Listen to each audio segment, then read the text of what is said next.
ফাঁস হলো ইসরায়েলের গোপন পারমাণবিক ও সামরিক প্রকল্পের। এ সম্পর্কিত লাখ লাখ পৃষ্ঠার নথি, ছবি ও ভিডিও ইরানের হাতে এসেছে।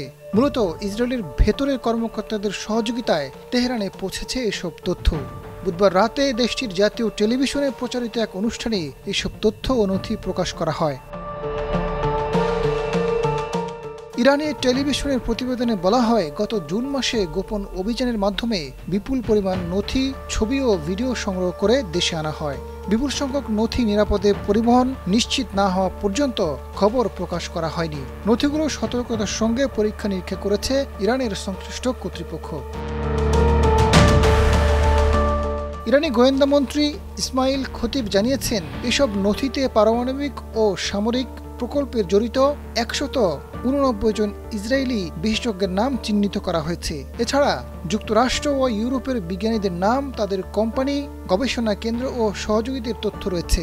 কিছু তথ্য সরবরাহকারী আর্থিক কারণে, আবার কেউ কেউ প্রধানমন্ত্রী নেতানিয়াহুর বিরোধিতার কারণে সহযোগিতা করেছে।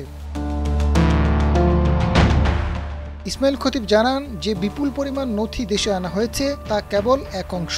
এতে জায়নিস্ট শাসন ব্যবস্থার পূর্ববর্তী ও চলমান পারমাণবিক প্রকল্প, পুরনো অস্ত্র সংস্কার, যুক্তরাষ্ট্র ও ইউরোপীয় দেশগুলোর সঙ্গে যৌথ প্রকল্পের তথ্য, প্রশাসনিক কাঠামো ও সংশ্লিষ্ট ব্যক্তিদের নাম অন্তর্ভুক্ত রয়েছে। জুন মাসে পাওয়া তথ্যের ভিত্তিতে ইসরায়েলে কিছু স্থানে হামলাও চালিয়েছে ইরান।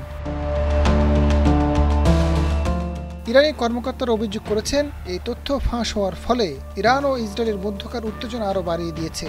ইরান বারবার বলছে তাদের পারমাণবিক কর্মসূচি সম্পূর্ণ শান্তিপূর্ণ, কিন্তু পশ্চিমা দেশ ও যুক্তরাষ্ট্র তা পারমাণবিক অস্ত্র তৈরির প্রচেষ্টা হিসেবে দেখছে।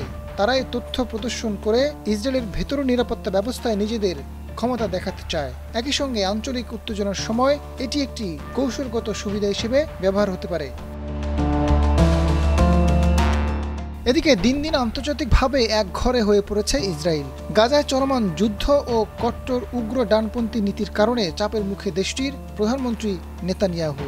যুক্তরাজ্য, স্পেন ও কানাডা ইতিমধ্যে অস্ত্র রপ্তানি বন্ধ করেছে। ফ্রান্স, অস্ট্রেলিয়া, স্পেন, নরওয়ে ও যুক্তরাজ্য সহ কয়েকটি দেশ জাতিসংঘ সাধারণ পরিষদের অধিবেশনে ফিলিস্তিনিকে রাষ্ট্র হিসেবে স্বীকৃতি দিয়েছে।